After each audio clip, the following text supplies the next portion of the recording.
Welcome back. You're still watching the Daily Debate, and I'm honored to be having with me over the phone is Ambassador Medhat Meligy, the former Assistant Foreign Minister and the member of the Egyptian Council for Foreign Affairs. Thank you very much once again for being with us tonight on the Daily Debate, Mr. Ambassador.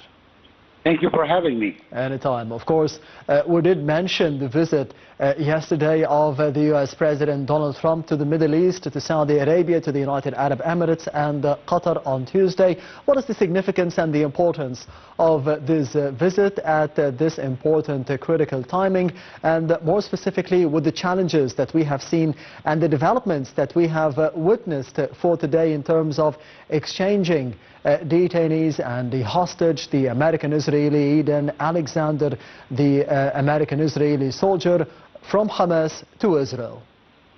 Well, first of all, in what concerns the visit of President Trump to the region, I think the most important value is that this is his first foreign visit since he took power on the 20th of January of this year. I think this shows to which extent Mr. Trump is giving credit to those Arab countries that he is hoping to have investment with. We heard what's worth of around $2.5 trillion worth of investments in the United States and in American firms and so on. And this is, I think, the most important and the most valuable thing for Mr. Trump as a businessman, as we have always known his background.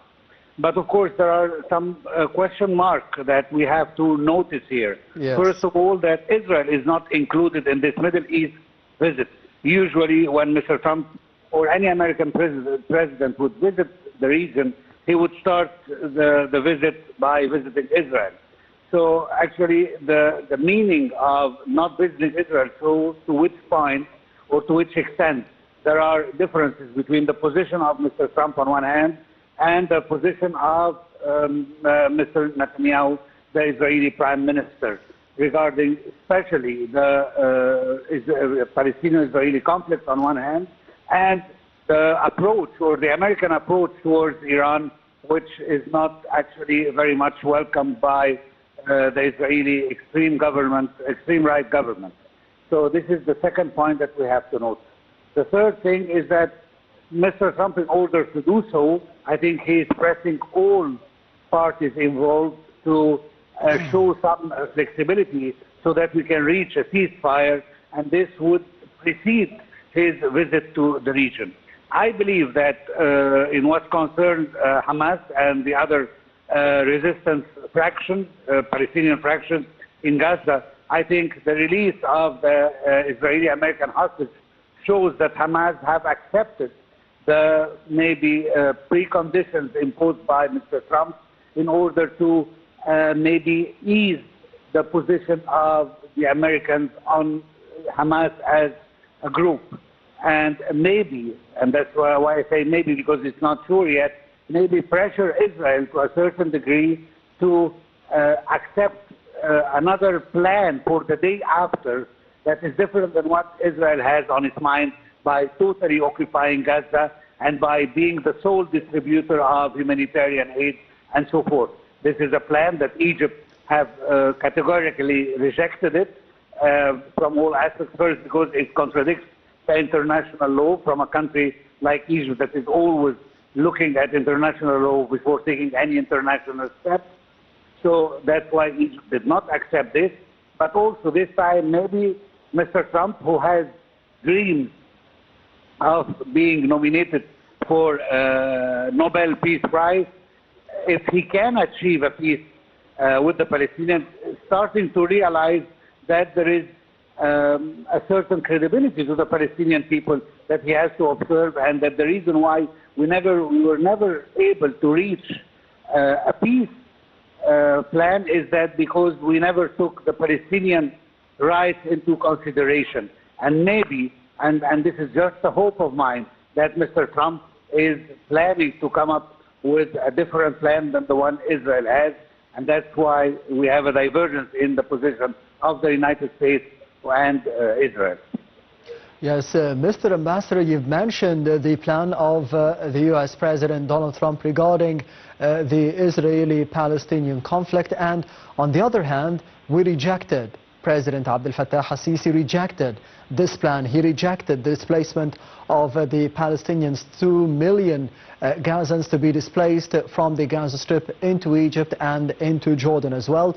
This plan was rejected. We had a counter plan of no displacement and the reconstruction of the Gaza Strip. How did you see the efforts of Egypt, alongside, of course, the United States and Qatar, in mediation efforts between Hamas and Israel to be having a more permanent ceasefire, and, of course, to be exchanging the detainees and the hostages between the two sides, and the delivery of the humanitarian aid to the Gazans and to the Palestinians in general? Well, actually, first of all, we have to be precise that Egypt has always had one position regarding this conflict, and that is that we can reconstruct Gaza without the need to expulse the Palestinian people outside of their territory. And this has always been the Egyptian plan. Of course, we managed to gather also the core from the other Arab heads of state during the summit, and it became the Arab initiative. However, when it comes to the United States and to Israel, we've seen a series of initiatives that are changing according to the rejection, especially from Egypt. I mean, the idea of expulsing the Palestinians, Egypt have always drawn a red line concerning this. And it's not just about displacing the Palestinians into Egypt or into Jordan. Yes. Actually, the concept itself was refused by Egypt, even if they are going to be moved to a country that is far away. This has always been the Egyptian position.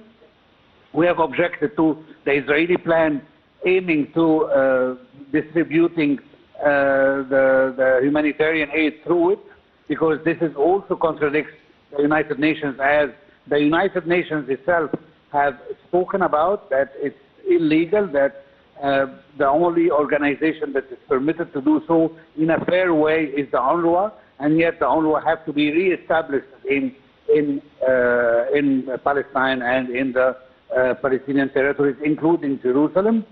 And that's the real problem. I believe that now maybe you are going to have a new plan by Mr. Trump that is going to be inspired by the Egyptian initiatives after he has known that his plan of displacing the Palestinians, whether forcibly or between brackets voluntarily, by creating impossible circumstances for the Palestinians, thus forcing them to leave the Gaza Strip, has also been rejected. And then we only have one solution, which would to take the Egyptian initiative into consideration when you are going to draft any new initiative. And that's what I think Mr. Trump is trying to do, to the point that we heard some reports that I don't trust very much, but anyway, it shows and it gives us an indication to what his thought is about, that he might be even recognizing the Palestinian state, which of course it's a long shot for us, but it shows to which point Mr. Trump is starting to formulate a new vision towards how could peace be achieved in the Middle East. And the only way is to take the Egyptian initiative, now the Arab initiative, into plan, and to think about a day after that only the Palestinians can be deciding what is going to be their next step, taking into consideration that Hamas has said it in a very clear way that it's ready to leave the power in Gaza if this is best for the Palestinian people in general, and that even the weapons of Hamas can be also turned in if there is a comprehensive peace plan that is aiming to establish a Palestinian state on the border of the 4th of June 1967. In this case, Hamas is ready even to leave arms and to form a political party, or to engage in a political process in order to become a legal fraction of the Palestinian movement in general, just like Israel did before. Many of Israelis, including prime ministers of Israel, were members of terrorist organizations during what they call the independence war, and later on they engaged in political process and became heads of parties and prime ministers of even the state. So the idea of changing the nature of Hamas and the other Palestinian resistance movements is feasible if we have a peace plan that can lead to the establishment of a Palestinian state. Without that, as President Sisi has said it himself, if we do not have a real horizon for peace and for a state, a Palestinian state, yes, then we will not have peace and we will repeat the whole bloodshed once again, over and over again. On the other hand, Mr. Ambassador, what are the key agreements, in your opinion, on the diplomatic and the economic level that will be signed between the U.S. President and the leaders of the countries that he will be visiting? Well, actually, I think that we heard already about several billion of dollars, including $1.4 trillion from, I think, the United Arab Emirates, who are planning to invest this amount in the United States. And of course, as an Arab nationalist myself, I believe that this is a good step and is going actually to have good repercussions on the Arab economy in general. However, I want this to be also pushed into the right direction, that as Mr. Trump is asking for investment in the United States, especially in the dawn of the turmoil on the economic world scene, even though that we signed an agreement today or of a truce of 90 days between the United States and China, but still the economic scene is not yet spared, and there is still turmoil. But anyway, I believe that these Arab investments in the United States should have a price, should have an impact, a political impact on a better vision from the American administration to the problems of the region and to the invasions and aggressions by the Israeli state into the Arab world.